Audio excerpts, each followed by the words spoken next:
How do you make 6 fried eggs out of just 1 egg at once? Put it in the freezer for a couple of hours. Peel the shell off the ice-cold egg and take a sharp knife. Now we can easily slice it into even circles. Place them on a hot pan and voila! A whole mountain of mini fried eggs from just 1 egg. I don't know about your kids, but my daughter was absolutely thrilled. By the way, everyone usually cuts a boiled egg like this. As a result, the knife gets dirty. Take some plastic wrap and cut off a small piece. Cover the egg with it on top. It might seem unreal, but even with the plastic wrap, the knife easily cuts through the boiled egg. And look at the result. The egg is cut perfectly, the yolk didn't leak, and the knife stayed exactly as clean as it was. And how do you crack an egg?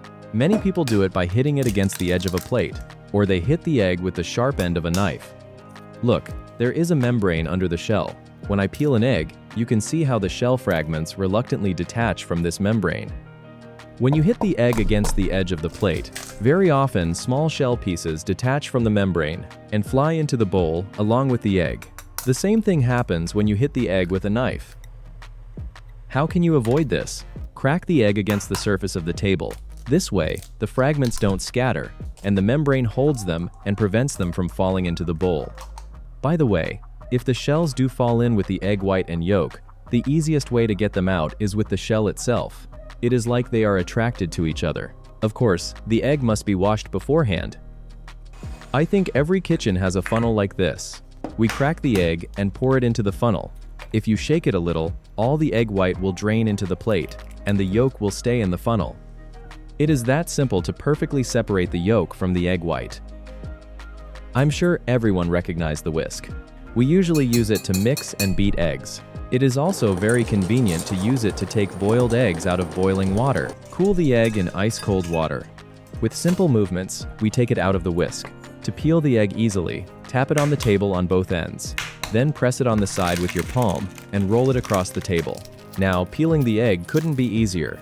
Drop a plus sign in the comments if you knew about this method. You have to agree. There is often a situation, there are eggs on the table and you have no idea which one is boiled and which is raw. They look exactly the same. In fact, it is very easy to check. Put them on the table and spin them. If the egg spins fast like a top, it means it is boiled. A raw egg is hard to spin and it stops almost immediately. With the boiled one, everything inside is solid, so nothing prevents the contents from moving. In a raw egg, however, everything is liquid. When you spin the shell, the yolk and egg white inside just slosh around and slow it down like water in a jar. And how do you fry eggs? If you put a pan on high heat and crack an egg onto it, the egg white on the bottom will cook instantly, but it stays liquid on top for a long time. While we wait, the fried egg has time to burn on the bottom, and we end up with this not very appetizing result. As for me, I fry them on very low heat. I heat it slightly and crack the egg, and immediately cover it with a lid. This ensures even heating. After some time, the egg white fully sets, but the yolk still remains runny. Look, the egg white hasn't burned at all on the bottom. Which result do you like more? Personally, I would choose the one on the right. And now I will show you a way to boil an egg that chefs use in top restaurants. Take a pot and pour a little water into the bottom. This thing is called a steamer insert. If you don't have one, I will show you what to replace it with later. We place the stand and put the eggs on it. Turn the stove on high heat until it boils. When the water boils, we turn it to low heat and cover it with a lid. If you want a hard-boiled egg, we leave it for 10 minutes. This way, the eggs are cooked not in water, but in steam. At the same time, you can cook many eggs at once, and not a single one will crack during cooking. The egg white turns out more tender, and the yolk is creamier than with the traditional method. Plus, peeling these eggs is a pure pleasure. The shell separates very easily from the egg white after cooling. If you don't have a steamer insert, just use a metal sieve. It usually fits fewer eggs, but the result is just as good. The main thing is to cover it with a lid. But how do you choose the perfect eggs for boiling? I have 2 identical eggs in my hands, but are they equally fresh?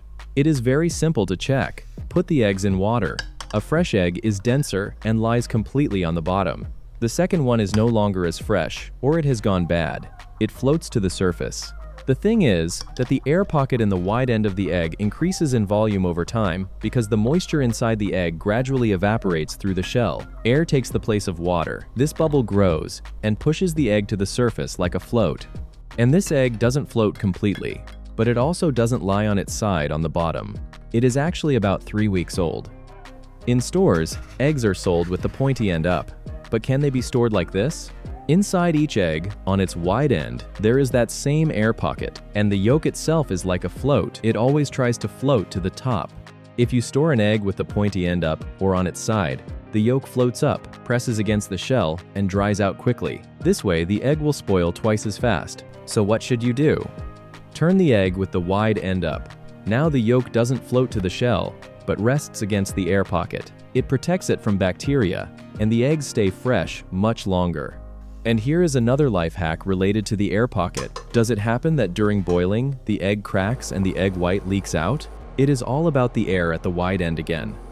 In boiling water, it instantly heats up, expands, and literally blows up the shell from the inside. To avoid this, take a safety pin or a push pin and make a small puncture on the wide end. It will create a homemade valve. Excess air will easily escape through the hole. The pressure will drop, and the shell will remain perfectly intact. And finally, what do you think is the difference between a brown and a white egg? Actually, absolutely nothing. They are simply laid by hens of different breeds, but inside, in terms of taste, color, shape, and content, they are absolutely identical. Did you like the tips? Then you will like the next video too. Click on the picture you see on the screen and start watching.